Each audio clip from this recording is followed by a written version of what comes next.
Coming up today on the Fans First Talk Show, we have a special report. Get ready for an exclusive behind-the-scenes journey into the heart of the G.I. Joe Classified series. Today we're diving deep into the surprising pivots and unexpected twists that have shaped the direction of this iconic action figure line. But that's not all. We're pulling back the curtain to reveal the top-secret delays that have kept some of the most anticipated G.I. Joe Classified figures shrouded in mystery so far. And if you back the Dragonfly, stay tuned because we'll tell you why there was a last-minute change to the Dragonfly HasLab and what it was. Then we'll wrap up with a special G.I. Joe unboxing and review. And a quick special thanks to all of you for helping us past 19,000 subscribers in only 2.5 years. You've made Viper Island the fastest growing G.I. Joe channel, podcast, and show worldwide. And that's all because of you.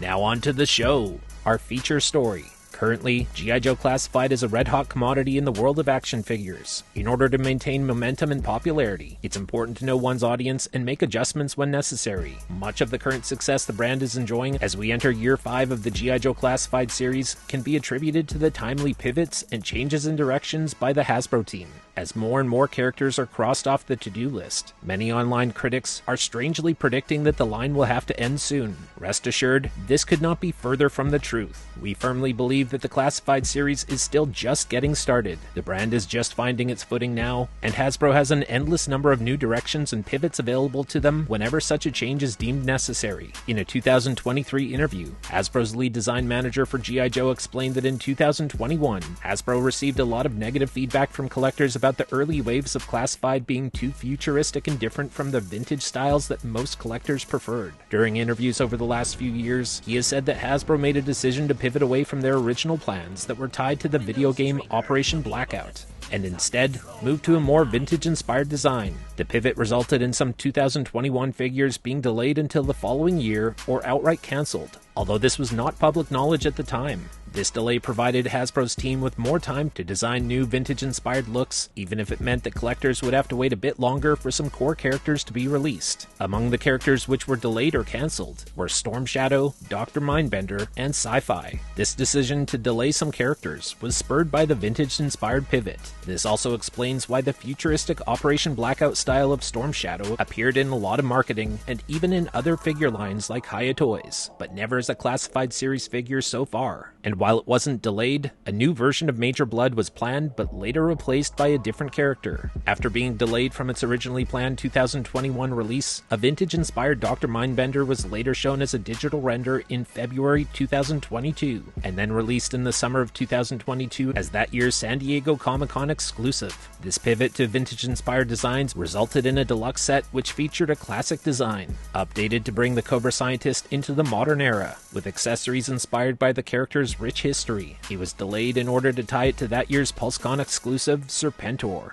When many collectors missed out on the convention exclusive, Hasbro initially said that they hadn't made enough to meet the demand, and that they had no idea that Dr. Mindbender would have been so popular. They also initially said that no additional production runs would be made. Once again, heightened pressure from the community forced Hasbro to create second production runs of both Dr. Mindbender and Serpentor. Despite 2 production runs, the convention exclusive Dr. Mindbender is still a figure that many collectors have not yet had a chance to get. Any future opportunities to offer a non-deluxe edition of Dr. Mindbender as part of the retro line will be very welcome to a significant number of collectors. In the Operation Blackout video game, Sci-Fi appeared in a new futuristic style. Sci-Fi is yet to appear in the Classified series, and when he eventually does, we can safely assume that it will be in a vintage-inspired design. These changes and pivots are nothing new to the series. In late 2022, Hasbro announced a pivot to plastic-free packaging. Once again, the reaction from collectors was negative. Many collectors even walked away from the line for the time being. It was too late for Hasbro to do anything, as their 2023 lineup had already been completed.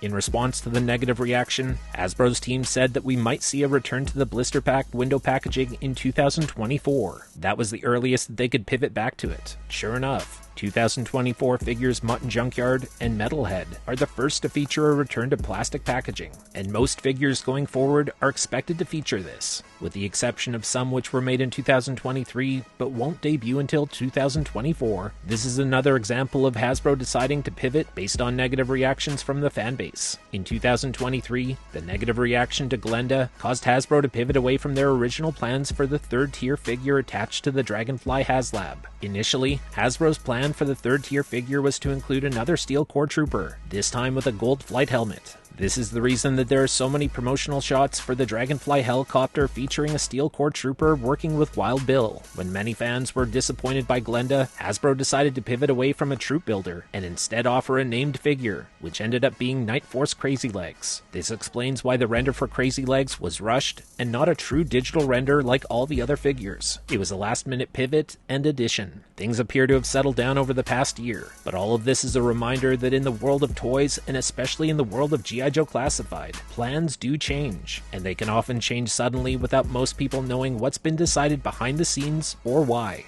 Next up, we have a G.I. Joe Classified unboxing and review.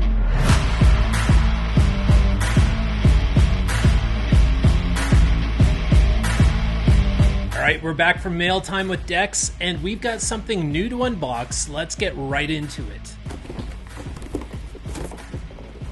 Mutt Junkyard! Let's go! The new plastic packaging is back. It looks so good.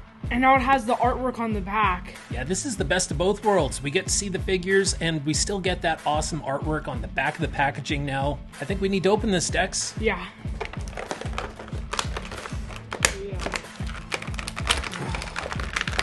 God damn. Alright. Oh my god.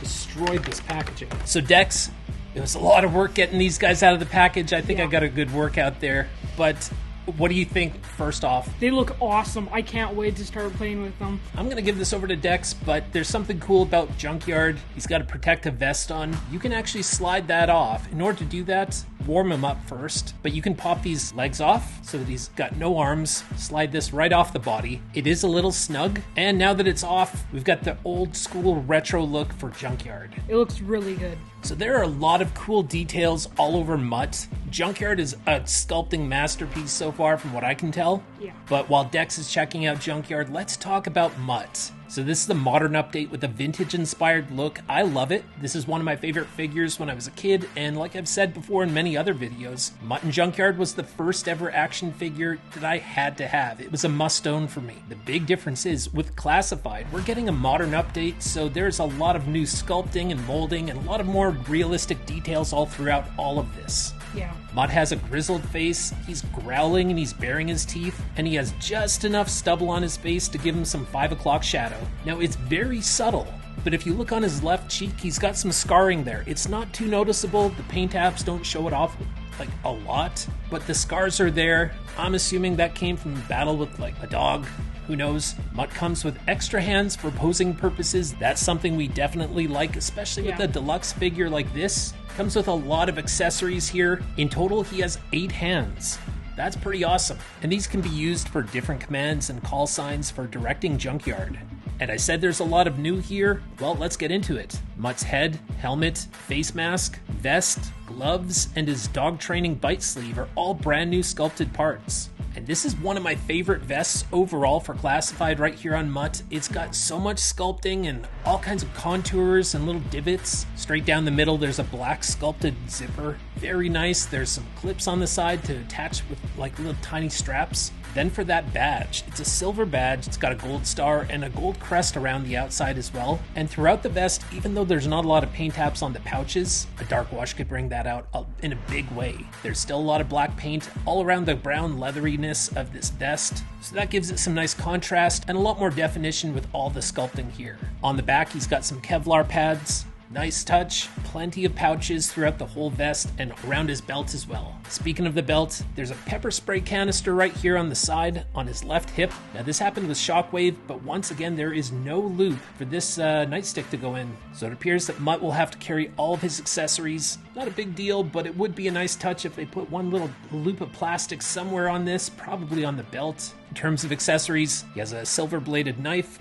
Then he has an M16. This is the same exact one that Grunt came with. Only difference is this has green paint apps on it, and it matches Mutt very well. Then there are the 8 hands that he comes with, like I mentioned. He's got 2 different pairs of goggles. One can go over his head. The other one can go on top of his helmet. And he's got a pistol that also has some green paint apps along the top. So overall, I mean, there's a lot here, plus his muzzle. And this muzzle is no joke. Like, there's a lot of intricate sculpting on it. I don't know if you've noticed the sculpting on this Dex, but yeah, it's really good. It looks futuristic almost. Yeah, this is a really good figure. I like all the different like paint apps and everything he has. I like the protective padding on the gloves though, because it looks pretty cool for a detail. I also like all the face gear that goes on, like the goggles, the helmet, and the mask. Now with his nightstick, that is the same one that comes with Shockwave. We know that Law and Order is probably going to have one too. When Law has that nightstick, I hope this is an opportunity for Hasbro to improve and give us a loop or something like that that's going to hold on to that nightstick so that he doesn't have to always have it in his hand. The articulation on this guy, I mean, this is great. It's so smooth. It's smoother than timber. It feels like actual dog fur, if you know what I mean. Like, it's very short. And Dex, what do you think of that bite sleeve that Mutt has on his left forearm? It's got a lot of dents and scratches. It definitely looks like a dog has just gone to work at it. Yeah, it looks really cool, all the details they put on it. Junkyard's protective vest has a handle on the top. I like that for posing purposes. It's also got a lot of really cool sculpting and straps all around, all these clips. Again, this would benefit from a dark wash as well. Bring out a lot of the sculpting that's on here. And he's got a nice dog collar that, again, has really nice texture with these silver spikes. Overall, you can have the old school Junkyard, but you can also have the modern update to it as well. I think they did a really good job on him, though. Now, which version of Junkyard do you prefer? The modern update or more like the Sunbow animated style that's, just I like clean? The more original version. You like the animated style, yeah. I think I'm leaning towards that too. Man, this is such a great version of Junkyard. Definitely the best version we've ever received. Now, this is very subtle, but one of my favorite details here is Mutt's dirty helmet. There's a faint dusting of brown paint on the helmet to make it look like it's gone through the mud. I would have rather that they had gone without the helmet goggles and maybe a pair of hands if it meant that we received a more serious alternate head sculpt. I think that's the one change that this figure is missing.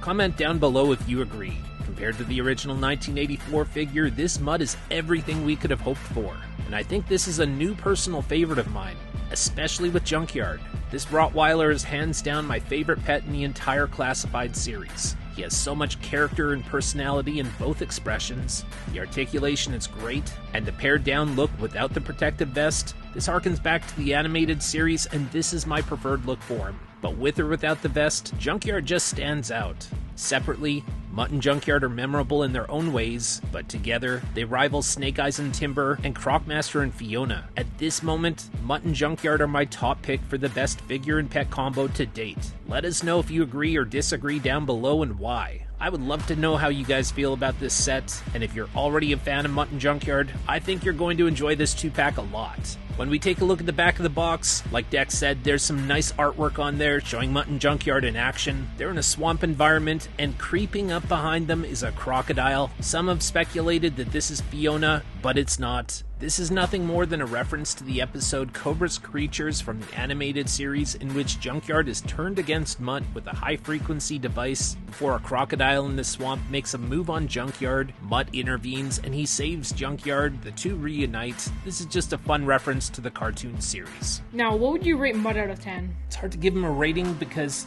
he's kind of a plain figure, and then there's the awesome vest and all the awesome accessories. The face sculpt, I see what they're doing. Very expressive. Not my favorite face sculpt, but I still like it. But it would have been nice to have a plain face sculpt. I think that would raise my rating here quite a bit more. They gave a lot of hands, but they should have done more. You know what, though? My favorite look is where he's all geared up with the muzzle on his face, the sunglasses, the helmet kind of hides the face, and it's a good head sculpt. But overall, I'm going to have to give him an 8.5. And I feel like I'm off on that too, so I might change that rating down the road. For now, it's an 8.5 that might go higher at some point. For me, it's an 8. Really good figure. Then we come to Junkyard. What would you give Junkyard out of 10, Dex? A 9.5.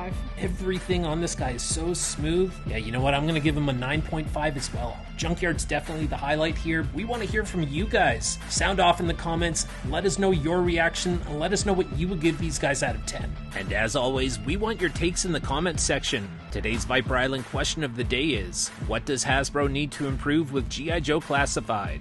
Let us know what you think in the comments below, and we'll pin the best comment. My name is Liam. You can follow me on Instagram at Viper Island. For all things G.I. Joe, be sure to hit that subscribe button, hit the notification bell. If you want to support the show, smash that like button. Until next time, thanks for watching, thanks for supporting, have a great day, and yo Joe!